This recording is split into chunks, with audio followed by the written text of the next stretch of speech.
Now, can you just give me a little bit of a concept on your approach, even though it's simple but musical vibe to Billie Jean? Can you just give me a little? What I do, especially in the studio, because in the studio you can hear what you want to hear and focus on what you want to focus on. What I try to do first off is figure out what the groove or the intent of the groove is. And I ask two basic questions. How much more is going to go on top of it? And what type of sound or vibe you're looking for. So when I go in the studio, first thing I want to key into is what the bass pattern is going to be, and then all the other rhythm section parts. Okay.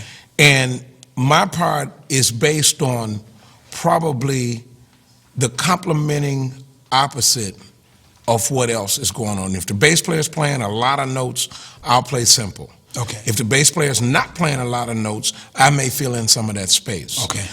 So on a lot of records, I'm not playing anything but a groove, but part of what makes a groove is the sound as it relates to the other instruments. Okay. So I'm always conscious of snare drum sound, bass drum sound, hi-hat sound.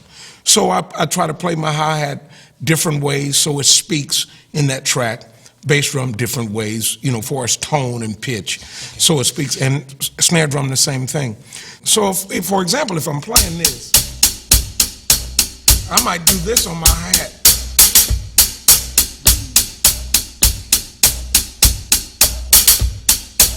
And all I'm doing is playing an accent, but I'm changing the sound when I play the accent. So now the accent records and it speaks. You know, the thing about recording music is you're playing to the microphones. So it doesn't have to be loud. You're playing 3 inches. Everything is no further than 3 inches away. So you just want it to be able to pick up and speak in its natural sense, in its natural tone in the studio. So when I'm playing grooves, that's what I'm thinking about. And I need to hear it back to see how it gels with everything else. And it's not about me. It's about the total. Well, that's an excellent track. And is there personally, because you've played a lot of different styles of music, and I enjoy looking at these Miles Davis DVDs because, you know, you're playing big cymbals and the sound's washy, but the grooves are kind of in there, and you have this. Can you give a little bit of an example of just if you were to hear, say, a groove or bass line that was really busy, really busy, something in 4/4. What would your first inclination be to what you were going to put down on that busy bass line? I would try to pick up a few notes out of the bass line and emphasize those notes. Okay. And a good example, since you're talking about Miles, we played a tune called Directions. Yes. Do. Lovely tune.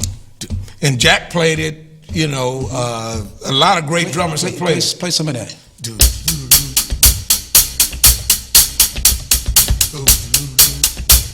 Now, that's not busy, but everybody wants to play in this space right here. That's all that space. But the key that made it lift is everyone taking turns playing in this space.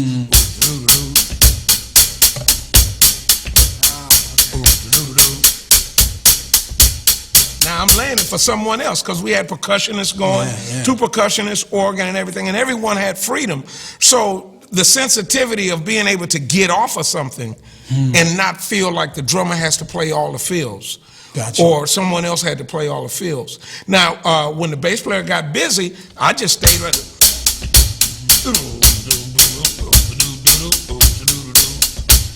Then it just gave it like a ride or a gallop.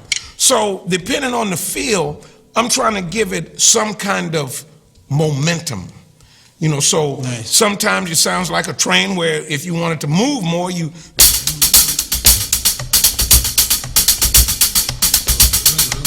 Now you're filling in more space. And I would do something like that just to move it a little more. And then come back to... You know, so there was an expression we used it with the Crusaders. We call it the hump. And once you figure out what that hump is or what that feel should be, it gives you how you should approach the basic pattern that you play. Of course, in the fusion music, you had the basic pattern, and then you embellish that pattern. So that was the key. You know, whereas on Billie Jean, where the bass player is playing all eighth note, all I needed to play was quarter notes.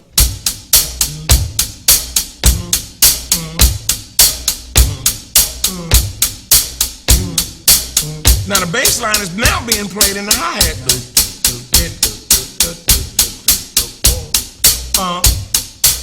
And that gave that a hump where it just sat and rode. Wow.